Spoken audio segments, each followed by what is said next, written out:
ഇതെങ്ങനെ ഇംഗ്ലീഷിൽ പറയാ? ഇത് എന്നെങ്ങനെ ഇംഗ്ലീഷിൽ പറയാ? നമുക്കറിയാം ദിസ് എന്നാണ്. ഇത് ദിസ്. നമുക്ക് തൊട്ടടുത്തുള്ള കാര്യത്തിന് നമ്മൾ ഇത് എന്ന് പറയാം അല്ലെ. ഇത് എന്താണ്? ദിസ്. ഓക്കെ, ഇനി ഇവ എന്നെങ്ങനെ പറയാ? ഇവ എന്ന് വെച്ചാൽ ഈ ദിസ് എന്ന് പറയുന്നുണ്ടല്ലോ, അതിന്റെ പ്ലൂറൽ ആണ്. ഒന്നിലധികം കാര്യങ്ങളുണ്ട് നമ്മുടെ അടുത്ത് എന്ന് പറയുമ്പോൾ നമ്മൾ ഇവ എന്ന് പറയും. ഇപ്പോൾ ദിസ് ഈസ് എ കാർ, ഇതൊരു കാറാണ്. ഇനി ഇവിടെ ഒന്നിലധികം കാറുകളുണ്ട്, 4 കാർ ഉണ്ടെങ്കിൽ നമ്മൾ എങ്ങനെ പറയാ? ഇവ കാറുകളാണ്. ഓക്കെ, ഇവ കാറുകളാണ്. അവിടെ ദീസ് എന്നാണ് പറയാ. ഇവ എന്നെങ്ങനെ പറയാ?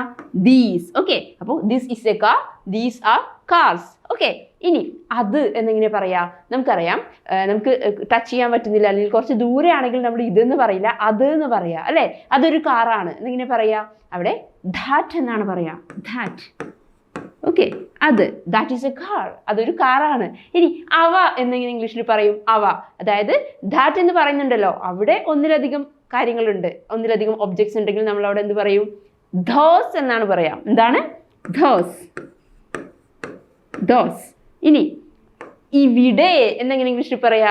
ഇവിടെ എന്നെങ്ങനെ പറയാ? ഇവിടെ വരൂ നമ്മൾ പറയാറില്ലേ? ഹിയർ എന്നാണ്. കം ഹിയർ, ഇവിടെ വരൂ. ഇവിടെ ഹിയർ എന്നാണ് പറയാ. ഓക്കെ, ഇനി അവിടെ എന്നെങ്ങനെ ഇംഗ്ലീഷിൽ പറയാം? നിങ്ങൾക്ക് അറിയായിരിക്കും അവിടെ. എങ്കിലും ഒന്ന് കമന്റ് ചെയ്യണേ. ഓക്കെ, ഇനി കൂടുതൽ വീഡിയോസിനായി ഫോളോ ചെയ്യാം.